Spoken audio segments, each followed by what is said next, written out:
특별 새벽기도에 넣으셨다는 인정샷을 자, 그렇다면 우리 주님께서는 어떤 모습으로 기도를 하셨을까? 그래서 예수님의 기도하는 모습을 그린 그림들이 역사적으로 굉장히 많아요. 근데 대표적인 그림을 하나 소개를 하죠. 독일 태생의 화가예요. 할리 호프만이라는 분이 1890년경에 아마 그린 것으로 알려져 있는 게세마네의 그리스도. 굉장히 익숙한 그림입니다. 그죠? 익숙한 그림입니다. 그런데 본문에 예수님하고는 조금 보다 더 점잖게 이렇게 그려진 그림 같습니다. 그래서 오늘 본문의 예수님의 기도를 이제 우리들이 마음속에서 생각하면서 좀 그려봤으면 좋겠습니다. 그래서 이 시간 저와 여러분이 가보지는 않았지만 혹시 가보신 분들도 계시겠습니다만은 게세마네 그 동산으로 가서 예수님의 기도하는 모습을 한번 그려보고, 그리고 지금 여기 앉아 있는 참 우리의 기도하는 모습, 또 기도의 내용들 한번 연결시켜서 살펴보는 시간을 가졌으면 좋겠습니다. 그래서 이제부터 붓을 들고 이제 말씀의 세계로 들어가 보도록 하십시다. 자, 32절부터 제가 한번 읽어볼 텐데요, 35절까지 한번 봐주시기를 바랍니다. 그들이 게세마네라 하는 곳에 이름에 예수께서 제자들에게 이르시되 내가 기도할 동안에 너희는 여기 앉아 있으라 하시고, 게세마네는 특별히 올리브유를 그 기름을 짜는 곳입니다. 올리브 열매를 가지고 기름을 짜는 곳입니다. 그러니까 게세마네 지역의 한 단어는요, 진둘림이에요. 으개어서 기름을 짜는 바로 그 게세마네라는 곳에 예수님께서 기도하러 가신 겁니다. 33절, 베드로와 야고보와 요한을 데리고 가실새 심히 놀라시며 슬퍼하사, 이 단어는 특별히 문자적으로 보면 고통에 사로잡혀, 지금 발걸음이 굉장히 무겁습니다. 마음도 굉장히 착잡합니다. 그러니까 아주 어둠이 짓내리고 있는 기름을 짜는 진눌림이 바로 게세마네 동산의 그런 모습을 보여주는 단어라면 예수님의 마음도 지금 진눌림이 있는 겁니다. 굉장히 고통이 있는 겁니다. 그리고 34절 말씀하시되 내 마음이 심히 고민하여 죽게 되었으니 너희는 여기 머물러 깨어 있으라 하시고 조금 나가서 땅에 엎드려 될 수 있는 대로 이때가 자기에게 지나가기를 구하여. 때로 우리가 기도하면서 그런 억눌림이 있을 때가 있습니다. 심지어 기도가 잘 되지 않을 정도로 마음이 굉장히 무거울 때가 있죠. 그러나 그거하고는 비교할 수 없을 정도의 진둘림이, 마음의 고통이, 정말 마음의 찹찹함이 예수님께 있었다는 것을 우리가 기억할 필요가 있습니다. 그래서 41절로 한번 넘어가 보겠습니다. 41절 제가 또 읽어볼게요. 세 번째 오사 그들에게 이르시되 이제는 자고 쉬라. 그만 되었다. 때가 왔도다. 보라, 인자가 죄인의 손에 팔리느니라. 예수님은 지금 아주 처절한 기도의 싸움을 싸우고 있는데, 반면에 예수님의 제자들은 계속 졸거나 자고 있었습니다. 그리고 예수님께서 오늘 41절에 보여주시는 것처럼 같은 내용을 가지고 세 번이나 기도했습니다. 예수님 믿음이 없었는가 보다, 확신이 없었는가 보다, 한번 확신을 가지고 기도하셔야지. 그게 아니에요. 그만큼 그 기도가 처절했다는 것이에요. 그만큼 그 마음이 굉장히 지금 무거운 가운데서, 고통에 사로잡혀서 진눌린 가운데서 기도했음을 보게 됩니다. 그래서 이제 누가복음 22장 44절로 가보십시다. 마가복음에는 나타나고 있지 않은 예수님의 기도하는 모습이요. 다 같이 읽습니다. 예수께서 힘쓰고 애써 더욱 간절히 기도하시니 땀이 땅에 떨어지는 핏방울같이 되더라. 정말 간절함이 있었습니다. 세 번 계속해서 기도했고요. 그리고 간절하게 기도했습니다. 그리고 오늘 이제 본문을 이런 배경 좀 그림을 그린 다음에 보아야 할 것입니다. 36절 다시 한번 제가 읽어보겠습니다. 이르시되 아빠 아버지여 아버지께는 모든 것이 가능하오니 이 잔을 내게서 옮기시옵소서. 그러나 나의 원대로 마시옵고 아버지 원대로 하옵소서. 예수님의 기도 제목 뭘까요? 기도 제목의 가장 중요한 단어가 이 잔이에요. 이 잔. 이 잔을 마실 것인가 피할 것인가. 기도 제목이 그거예요. 잔이에요. 잔. 이 잔을 정말 마셔야 합니까? 피할 수 있으면 피할 방법은 없습니까? 피할 길은 없습니까? 그러나 마셔야 된다면 아버지의 원대로 마시기를 원하나이다. 이게 잔은 제가 여러 번 말씀드렸습니다. 하나님의 진노, 하나님의 분노예요. 죄에 대한 그런 하나님의 진노, 분노, 때로는 심판까지 포함하는 단어입니다. 이사야 51장 22절에 잘 나타나 있습니다. 근데 예수님께서 너무 억울해서, 자신은 아무런 죄도 저지르지 않았는데 너무 억울해서 이 잔을 마시는 것이, 너무 억울해서 하는 게 이런 기도를 드렸을까요? 혹은 십자가 지시는 것이 너무 아프기 때문에, 너무 고통스럽기 때문에 좀 다른 방법 없을까?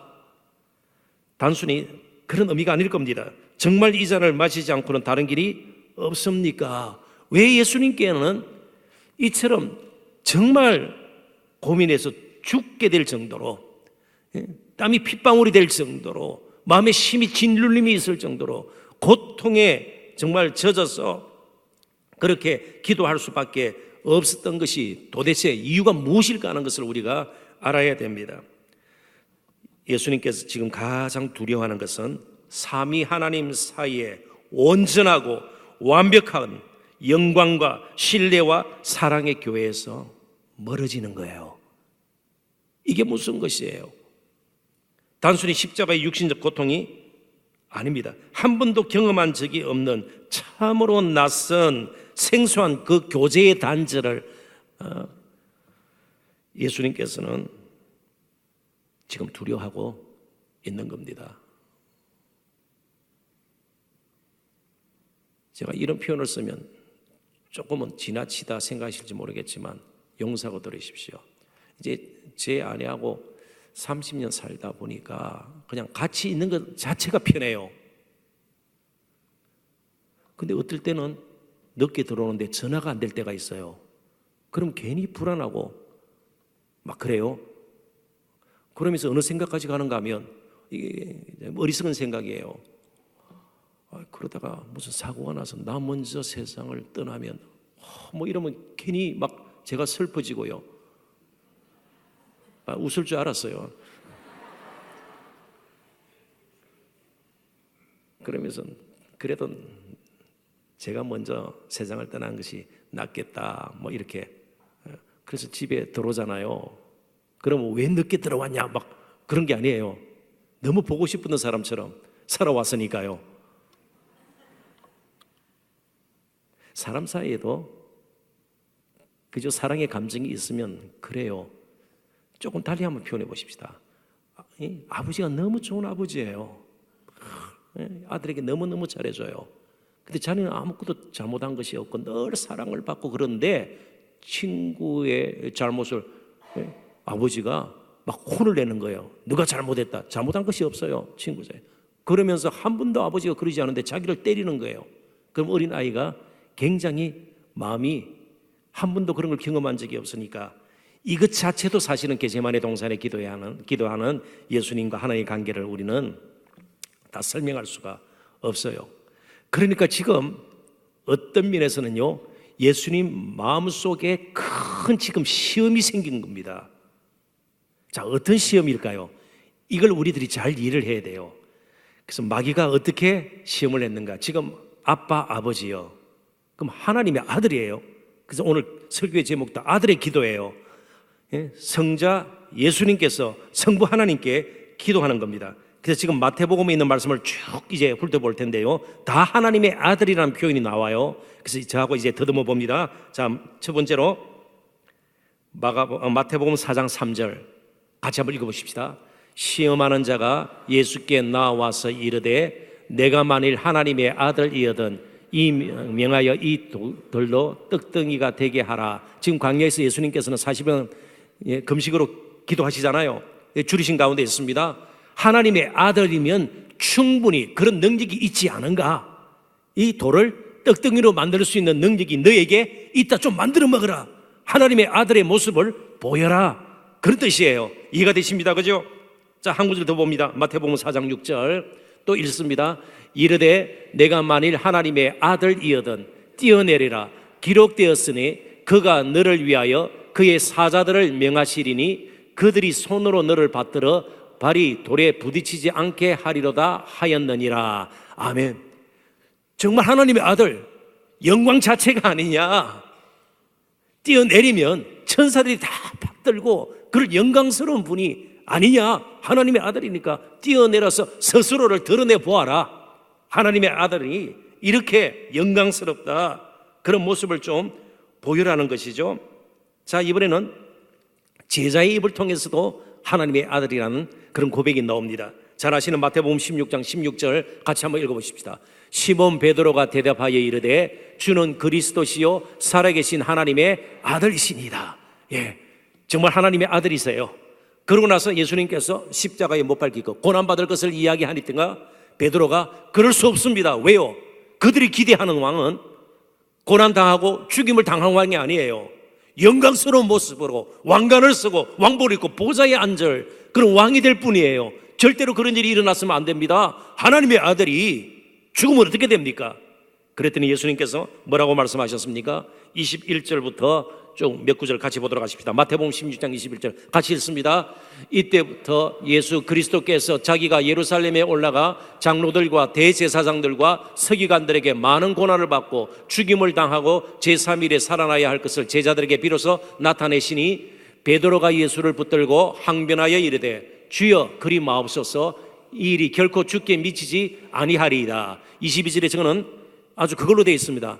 당연히 그렇게 될 수가 없습니다. 그런 뜻이에요. 그런 일이 일어나서는 안 됩니다. 마치 자신이 예수님의 운명을 결정하는 자처럼 하나님의 아들이 영광스러운 모습으로 보좌에 앉아야지 어떻게 죽임을 당하고 이럴 수가 없습니다. 마지막 23절 같이 한번 보도록 하십시다. 예수께서 돌이키시며 베드로에게 이르시되 사탄아 내 뒤로 물러가라. 너는 나를 넘어지게 하는 자도라. 내가 하나님의 일을 생각하지 아니하고 도리어 사람의 일을 생각하는도다 하시고 아버지의 원대로 하나님의 일. 자, 이쯤 되면 그림이 조금 그려집니까? 지금 예수님께서 받은 시험은요, 뭐 고난, 배고픔, 뭐 손해보고 이 정도가 아니에요. 조금 비웃음을 당하고가 아니에요. 하나님의 아들로 십자가 지지 않고 영광스러운 모습으로 계속해서 그 영광을 유지하는 것이고요.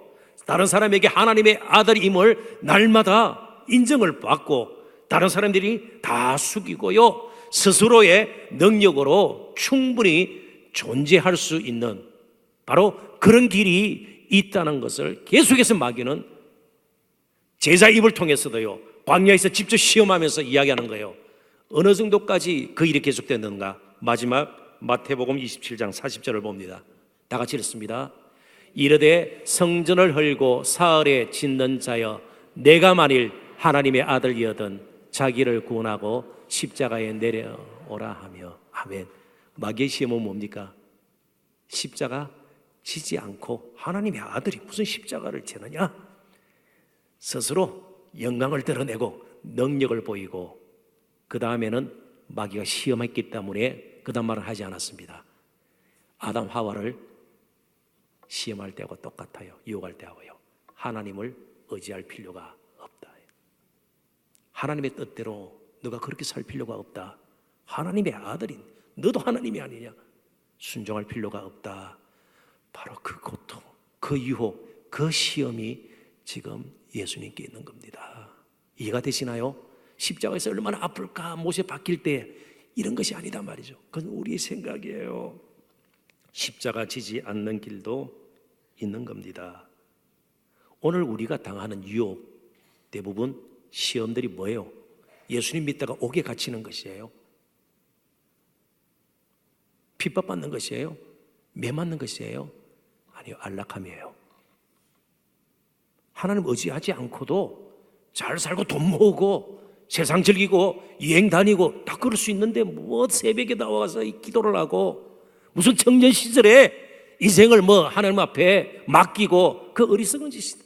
능히 할 수 있다는 것이에요. 능히 열심히 공부하고 열심히 자기의 악기를 개척해서 닦아 나가면 행복이 보장되는데 무슨 기도의 시간을 갖고 말씀을 붙들고 하나님을 운운하고 그러느냐. 훨씬 안락하고 편하고 십자가 없는 그런 신앙생활을 할 수 있다. 이게 유혹이에요. 이게 시험이에요. 바로 예수님은 끝까지 그 시험을 견뎌내는 겁니다. 십자가 지지 않는 길도 있다는 것입니다. 문제는요, 그 십자가를 지지 않으면, 예수님께서 그 잔을 마시지 않으면 우리가 그 잔을 마셔야 되는 것이에요. 하나님의 심판을 받고 우리는 이 시간 이 자리에 존재할 사람이 한 사람도 없는 겁니다. 예수님께서 그렇게 간절히 기도하고 잔을 마신 이유는요, 우리의 죄가 그토록 흉측하다는 거예요. 우리 스스로는 조금치도 의로움을 가지고 하나님 앞에 나갈 수 없는 그런 존재라는 것을 예수님은 아셨습니다. 그래서 예수님은 하나님 아버지의 뜻에 순종하기 위해서 모든 것을 쏟아 부어야 했습니다. 그게 바로 겟세마네 동산에서의 기도였습니다. 오늘 대부분의 사람들은요, 자신의 뜻을 이루기 위해, 자신의 욕망에 따라, 자신의 계획에 따라, 자신의 꿈과 포부를 성취하기 위해서 얼마나 정말 땀이 피가 되도록 그렇게 사는 거예요. 자신을 위해서 그렇게 사는 거예요. 예수님은요, 자신의 영광, 자신의 능력, 자신의 위엄, 자신의 이름 다 부인당하고 멸시받고 내려놓고 결국 그 잔을 마시기 위해서, 순종하기 위해서 땀이 피가 되도록 하나님 앞에 무릎을 꿇었던 것입니다. 그러니까 자신의 뜻을 이루기 위해서 자신의 욕망대로 사는 사람은요, 때로 다른 사람에게 거짓말을 하게 되는 겁니다. 왜요? 자신의 뜻을 관철시키기 위해서요. 때로는 배신도 하게 되는 겁니다. 다른 사람을 이용도 하는 것이에요. 궁지에 몰아넣는 경우도 있습니다. 그게 오늘 우리들의 사회의 모습 아니에요. 정치판의 모습이고요, 미투를 통해서 보는 힘 있는 사람들의 모습 아니에요. 다른 사람을 위해서 그렇게 예를 쓰고 정말 3번이나 같은 기도를 하면서 마음의 직념을 가지고 그렇게 기도하나 말이죠. 팀 켈러 목사님께서 바로 겟세마네 동산에서 이런 예수님의 기도의 모습을 풀이를 했습니다. 화면을 한번 보시죠. 극심한 고통이나 큰 시험 중에는 올바른 판단이 힘들다. 하지만 역사상 가장 큰 고통 속에서도 예수님은 그러지 않고 오직 하나님의 뜻에 순종하셨다. 이제 제가 조금 노골적으로 표현하겠습니다. 직분 맡은 자라면, 교사라면, 구역장이라면, 그리고 저를 포함한 우리 교역자들 다 마찬가지죠. 교회 중직자가 기도하지 않는다면요, 절대로 하나님 뜻대로 행할 수 없어요. 제가 단언합니다. 하는 것 같지만 결국은 마음속에 있는 자신의 뜻, 자신의 욕망, 그런 것들이 우리의 삶을 이끌어갈 수밖에 없어요. 그래서 처절하게 정말 겟세마네 기도의 영성이 우리에게 회복이 되지 않는다면 제대로 감당할 수가 없는 거예요. 거짓말이에요. 자신을 속이는 것이에요. 목사인지도 별 수가 없어요. 철저하게 예수님께서 하나님의 아들이었지만 이 잔을 내가 피할 수 있지만, 사실은요 피할 수 있어요. 그렇지만 마셔야겠나이다. 왜요?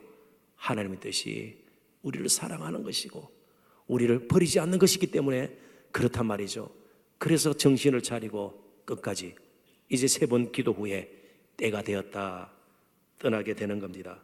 예수님 마땅히 누려야 할 영광, 그리고 삼위 하나님 속에 있었던 그 완벽한 온전한 사랑에서 멀어지고 피할 수 있는 고통이었지만 스스로 그 고통의 자리에 가셨던 십자가의 길을 걸으셨던 것은 오직 저와 여러분이 이 자리까지 오도록 이끌기 위함이었습니다. 자, 그렇다면 이제 저와 여러분이 남은 평생 걸어야 할 길이 어떤 길인가 다시 고민해 보아야 합니다. 책에 나오는 한 이야기를 소개하고 오늘은 찬송을 부르지 않고 바로 합심해서 기도할까 합니다. 로버트 E. 콜만이라는 이분은 신학자이기도 해요. 아주 유명한 거든 콘웰 신학교하고 시카고에 있는 트리니티 신학교에서 가르치기도 하셨고요. 작가이기도 해요. 글을 아주 멋지게 쓰시는 분이십니다. 번역은 안 된 것 같은데 저분이 쓴 책이 Written in Blood, 피로 쓴 이렇게 피로 쓴 책, 피로 쓴 예수 그리스도의 그런 십자가의 보혈을 다각도로 이렇게 그려주고 있는 책인데요. 거기에 나오는 예화를 제가 여러분들에게 소개를 할까 합니다. 남매 간의 누나와 남동생 사이의 그 수혈, 피를 이제 수혈하는 수혈 이야기가 거기 나오는데요. 희귀병을 앓던 한 소녀가 상태가 악화되면서 급히 수술을 받게 되었습니다. 그런데 긴급 수혈을 필요로 하는 그 소녀에게 수혈이 가능한 피는 오직 어린 남동생의 것밖에 없었습니다. 그래서 의사가 어리지만 그 남동생에게 소년에게 묻습니다. 수혈을 할 수 있겠니? 그러나 동생은 당장 대답을 하지 않습니다.